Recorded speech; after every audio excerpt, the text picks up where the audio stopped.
In the lesson today, we're going to focus back in on conversions, simplification, and evaluating using log laws. So last lesson, we introduced the definition of the logarithm, and we looked at how it relates to index equations or exponential equations. And we played around with some of the processes. It was a pretty quick introduction to log laws and properties, and we had a little bit of a play. This lesson's about building fluency. So we're going to start by reviewing the conversion between exponential and log form.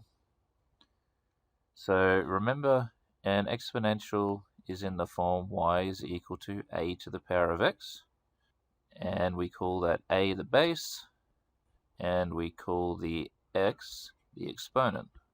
When we look at that in log form, we write it as x. So remember, the exponent is isolated, is equivalent to log base a, so the base is the same, but it's log base of y. So remember that the exponent is now isolated and the base as part of the logarithm. So if we have 3 to the power of 3 is equal to 27, and we want to convert to logarithm form, it's as simple as going, well, the exponent is 3, so it's 3 is equal to, the base is 3 in this case as well, so we have log base 3 of 27. So we have equivalency in these two statements are the same thing. We've gone from exponential form to log form. If we have something in log form, so let's say we have 5 is equal to log base 2 of 32, and we want to convert to exponential form. Again, it's all about identifying what is the base and what is the exponent. So the base is 2, exponent is 5, so it's 2 to the power of 5 is equal to 32. And there is our index form of that same thing. Now we want to get comfortable performing these conversions, going between one form to the other, because depending on the scenario, one form may be easier to solve than the other. Okay, so we're going to move on, and we're going to look at evaluating using log laws. Now, evaluating using log laws pretty much relies on you being able to convert the number to index form or exponential form. So, for example, we should be able to put 8 as 2 to the power of 3, and so on. So we want to be able to do that, convert the number to index form, and then we want to be able to use this law, log base a of m to the power of p is equal to p log base a of m. Now, our goal is, hopefully, that this should end up in the form log base a of a, which is equal to 1. Now, if we can do that, then evaluating will be quite simple. So when we look at the first example, we have log base 6 of 216. The goal is to get this 216 as base 6. So it needs to be log base 6 of 6 to the power of. Now, if you don't know these, then you'll have to do a little bit of playing in your calculator. 6 to the power of 1, 6 to the power of 2, 6 to the power of 3. Hopefully you don't do 6 to the power of 1, because we know that's 6. So this should be 6 cubed. We can bring this 3 out in front using our power log law. So now it is 3 log base 6 of 6. We know that log base 6 of 6 is 1. So we have 3 times 1, which is 3. When we look at part B, we have log base 2 of 1 on 8. Now, I'm going to start this one by applying that negative index. So we're going to flip that fraction, and it will become 8, and we'll bring the negative out in front. So negative log base 2 of 8. Now we can look at that 8 and realize that it will be 2 to the power of 3. So negative log base 2 of 2 to the power of 3. Now we can use that power law to bring this 3 down in front.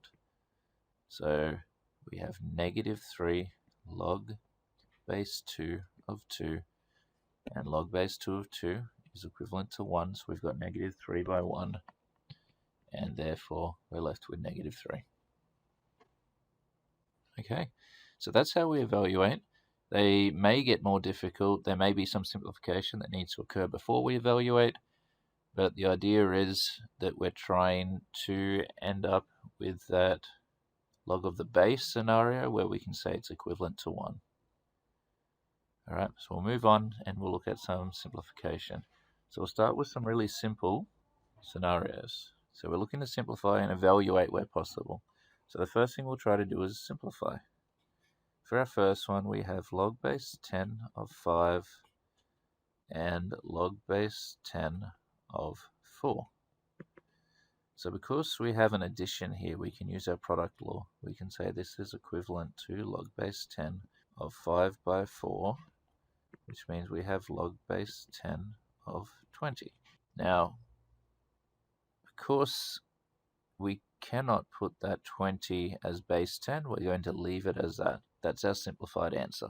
When we look at part B, we have log base 2 of 12, log base 2 of 8, and then subtract log base 2 of 3. So with the addition, we've got a product, but with the subtraction, we've got a quotient. So if we put these all together, they're all log base 2, and they all have a coefficient of 1.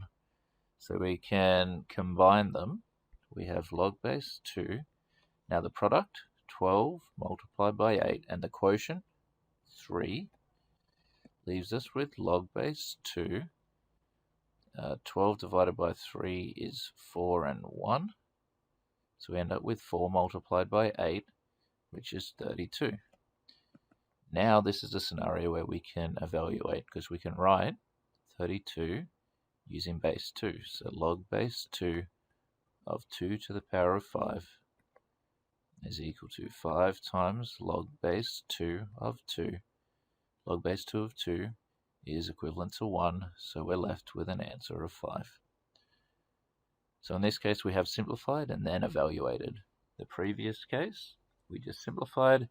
There was no way that we could put 20 in base 10, so therefore that is our simplified solution with no evaluation. Okay, so we'll continue to some more complex scenarios. We now have one that has different coefficients. So we have simplify 3 log base 2 of 5 and take 2 log base 2 of 10. We need to get them both with a coefficient of 1 or the same coefficient. In this case, coefficient of 1 is easier. So we have 3 log base 2 of 5, take 2 log base 2 of 10. Now, these coefficients are the issue. So using our power law, we can reverse that and we can put them back up into the power. So we can say this is log base 2 of 5 cubed, and this is log base 2 of 10 squared, and therefore we have log base 2 of 125 subtract log base 2 of 100. Of course, now we have coefficient of 1 for each, and we have a subtraction. We can apply that quotient law. So we have log base 2 of 125 over 100. Now, as each of these are divisible by 25, we can say this is log base 2 of 5 on 4. Now, because there's no easy way to write 5 on 4 using base 2, then this is our simplified solution. Okay, so these scenarios where we do have coefficients, we have to make sure that we deal with them. Either we take them out as a common factor like we did in an example in the previous lesson, or we move them up into the power so we have our coefficient of 1 and then we can combine. So we'll finish off with a couple of further scenarios where the goal is to simplify. So in this first example, we have log base 8 of 49 and log base 8 of 343. Now, reality here is that 49 cannot be written as base 8, and 343 cannot be written as base 8. However, we can see that these are numbers that we can convert into an index form. So we're going to do that and see what happens. So we should be able to see that this 49 is 7 squared, and this 343 is actually 7 cubed. So we can write this as log base 8 of 7 squared over log base 8 of 7 cubed. Now when we do that, we can apply our power law and we can say this is 2 log base 8 of 7 over 3 log base 8 of 7. Because the log base 8 of 7 is exactly the same on top and bottom, it will have an equivalent value. So we can cancel it because these are product and quotient scenarios.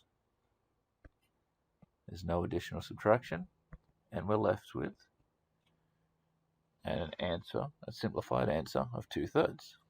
Even if you cannot write a value within with a given base, if you can put it in an index form, you will be able to perform some type of simplification. Right, with our last one, part B, we have 2 log base 10 of x plus 1. Now we want to simplify that. So the trick here is to realize that this 1 can be written as a logarithm. We can think of this 1 as log base 10 of 10. Why did I choose log base 10? The reason is that we're looking at log base 10 over here. So now we have 2 log base 10 of x plus log base 10 of 10. Now we need them to have the same coefficient, so this 2 has to go into the index. So we have log base 10 of x squared and log base 10 of 10. And therefore we have log base 10 of x squared multiplied by 10. And we can do that because there's a sum of logarithms and we can use our product law. So we end up by saying this is log base 10 of 10x squared. Okay, so hopefully all of that makes sense. Our goal is this lesson to practice questions of this type, to simplify, to evaluate, to convert, and build fluency with those skills. Okay, thank you for listening.